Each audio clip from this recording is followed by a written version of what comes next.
The big story, the future on the line. General Motors facing a battle on two fronts over its decision to shut down plants and cut thousands of jobs. Workers in the U.S. and Canada today working to get the automaker to reverse course on its restructuring plan that will lead to 5 plant closures. UAW workers gathering outside the Detroit Hamtramck assembly plant for what's being called a vigil for families.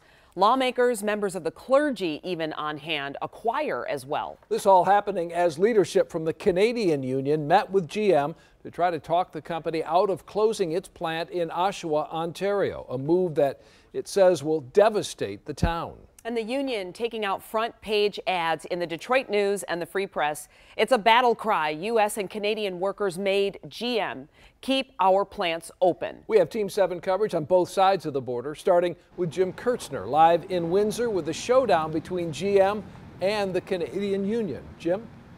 And the president of the Workers Union here in Canada says there's no commitment from GM to change any plans, but options are open, and he is optimistic. He says General Motors has gone too far moving work to Mexico, where workers make as little as $2 an hour. This is their campaign up in Ontario. Today, take it to the top of GM. Explain to General Motors that the decision that they have made without allocating any product to the Oshawa complex beyond December of 2019 was a foolish decision. The meeting inside the GM headquarters lasted more than an hour and a half. The union president called it respectful and emotional. We were not allowed in. The GM plant in Oshawa makes 2 sedans GM is phasing out and 2 pickups that are still selling. With some 3,000 total jobs on the line here, this plant has the most to lose of the 5. GM has been in Oshawa more than 100 years.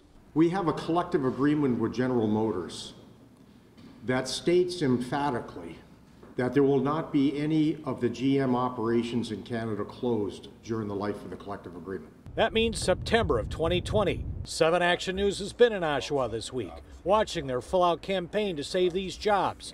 Union president tonight says he's still frustrated. But in the meeting today, General Motors did not unilaterally slam the door either. They announced that they would listen to our proposals and they would get back to us by the 7th of January. Now, it's not clear what's going to happen between now and then. We got a statement from General Motors. They won't comment on this closed-door meeting. They only say that they're going to be working with the people up in Ontario for job training and job transitions. Next hour on 7 Action News at 6, we're going to take you up to Oshawa to meet these people, see their campaign that's all over up there, and for them, a not-so-merry Christmas.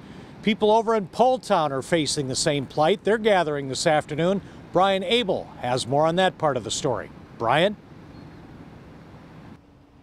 Jim, it's called a family vigil that was here. UAW leadership as well as plant workers and their families. It started at the end of the first shift. About 100 people that showed up here to support. They braved the weather here to support each other, really. The vigil ended in just the past half hour. There's a choir, an invocation. And this all comes as GM's decision to idle this plant is expected to leave thousands without work. And UAW leadership today showing up to show workers that they are doing what they can to try and keep the plant open. One worker here describing the mood of the workforce. Take a listen.